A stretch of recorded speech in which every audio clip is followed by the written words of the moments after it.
Noite novamente, eu estou aqui acompanhado hoje do meu parceiro Gustavo Zucchi, repórter da minha coluna aqui no Metrópolis, e nós vamos ter também a ilustre companhia de Murilo Hidalgo, diretor de pesquisas da Paraná Pesquisas. Murilo, obrigado por estar aqui, e eu já começo com você com aquela pergunta que parece simples, mas provavelmente é uma das mais difíceis de responder, pelo menos hoje. Quem, na sua avaliação, pelo que você tem visto aí nas pesquisas, vai ganhar as eleições de 2026 para a presidência da República? Olá, Igor. Olá, Gustavo. É uma satisfação estar com vocês. Bom, você já começou apertando um pouco, né? A pergunta é nada fácil de responder. Na verdade, pelas pesquisas de hoje, por uma pequena vantagem, o Lula seria eleito presidente do Brasil, uma pequena vantagem. Mas as eleições não é hoje. As eleições elas estão apenas começando, como você falou. A campanha começa domingo oficialmente, certo? A gente vê uma eleição muito equilibrada. Eu te diria que, pela realidade de hoje, uma eleição tão ou mais equilibrada quanto foi há 4 anos atrás. Gustavo, com você? Primeiro, boa tarde, boa noite a todo mundo, boa noite a todo mundo que tá, um prazer estar aqui no Panorama Metrópolis. Acho que o Hidalgo falou muito bem, assim, a gente sempre, especialmente acho que o eleitor ele tem um pouco de dificuldade de entender que pesquisa de intenção de voto é fotografia de momento, né? A gente sempre fala muito isso, que olha, pesquisa é tendência, pesquisa é momento, pesquisa não é futurologia, pesquisa não é definição eleitoral, ninguém está falando quem vai ser o candidato vencedor ou não. Mas, de acordo com as pesquisas, o Lula e o Bolsonaro e o Flávio Bolsonaro têm hoje uma proximidade com uma leve vantagem numérica para o Lula. Até para jogar já pro Hidalgo novamente, porque uma dúvida que fica assim muito quando a gente conversa é se realmente as pesquisas estão conseguindo cooptar o chamado voto envergonhado especialmente da direita, né? Porque a gente viu nas últimas eleições aí que muitas vezes o candidato Jair Bolsonaro aparecia até em pesquisas mais próximas da eleição com números abaixo do que a gente conseguiu ver nas urnas. E uma dúvida muito pessoal que eu tenho, assim, vendo essa eleição, cobrindo essa eleição, conversando com os candidatos, conversando com as campanhas o voto envergonhado desse ano é no Flávio Bolsonaro, porque a gente tem ali outros candidatos, em especial o candidato do Missão, Renan Santos, que parece ter vestido a carapuça de outsider com muito mais conforto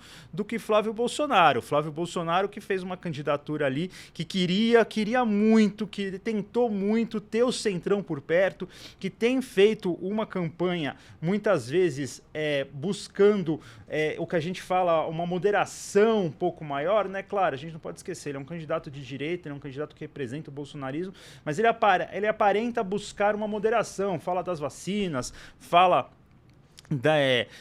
Agora ele começou um pouco só uma parte aqui, a ideia, inclusive, Murilo, é um bate-papo, se você quiser interromper também, a gente pode interromper, mas o Flávio não tá tão moderado assim que nessas últimas semanas ele começou aí a subir um tom um pouco contra o STF. Contra as urnas eletrônicas, falou das urnas eletrônicas, mas em comparação com a campanha de 2022 do Bolsonaro, em comparação com a campanha de 18 do Bolsonaro, tá mais moderado, é verdade. Me parece muito mais moderado. Em compensação, Renan Santos parece vestir essa carapuça de outsider com muito mais conforto do que Flávio Bolsonaro, que inclusive nos bastidores sempre foi falado, é o Bolsonaro do centrão, é o Bolsonaro mais moderado. Então até perguntando pro Hidalgo se esse voto envergonhado, se as pesquisas estão conseguindo medir o voto envergonhado na direita melhor em 2026, e se o voto envergonhado, na sua opinião, é para Flávio Bolsonaro ou se pode também estar atingindo Renan Santos, Romeu Zema, Ronaldo Caiado. Ou até o Lula, né, também. Ou até o Lula me parece um pouco mais difícil, né? O Lula me parece ter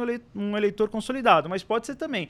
O voto envergonhado existe ou isso é ficção de internet, Hidalgo? Olha, muito boa a sua pergunta, tá? Eu digo que esse voto envergonhado é mais para ficção, é mais para justificativa de dono do instituto de pesquisa, de proprietário do instituto de pesquisa, para arrumar uma justificativa para seus números não chegarem muito próximos no dia. Porque se a gente for ver pelas eleições passadas, algumas empresas acertaram muito em cima o resultado das urnas, outras não. Certo? E o que a gente vê hoje? Em todas as pesquisas publicadas, hoje a gente, se não me engano, tem, eu acho que de 10 a 14 institutos de pesquisas divulgando pesquisas nacionais. O número de não sabe nenhum é baixíssimo. Principalmente nas pesquisas online, em algumas pesquisas, esse número não chega a 5, 6% de eleitor que não declara em quem votar. Se tivesse esse eleitor envergonhado, esses percentuais estariam na casa de 10, 20%. Isso a gente não tem visto. Eu vejo que esse eleitor envergonhado, ele não existe. Hoje o eleitor, pelas pesquisas que a gente realiza quase que diariamente, o que a gente sente? O eleitor quer votar, o número de pessoas que recusam responder uma pesquisa está cada vez menor, as pessoas gostam de responder, as pessoas estão politizadas, e por isso que existe essa polarização entre Lula e a família Bolsonaro. Se a gente olhar em todas as pesquisas de segundo turno, você vê os resultados, você tem em torno de 90% a 92% do eleitorado votando, ou em Lula ou em Flávio. Certo? Então, esse eleitor envergonhado, nós não conseguimos mais achar ele. O que a gente consegue achar é uma pequena parcela, que eu te diria hoje em torno de 6% do eleitorado, que vai decidir essa eleição. Isso eu não tenho dúvida. E esses mesmos 6% do eleitorado, que na nossa visão eram os da eleição passada, eu te diria que 4% desse eleitor foi para o Lula e 2% para o Jair Bolsonaro. Agora, basta saber para onde vão esses eleitores nessa eleição.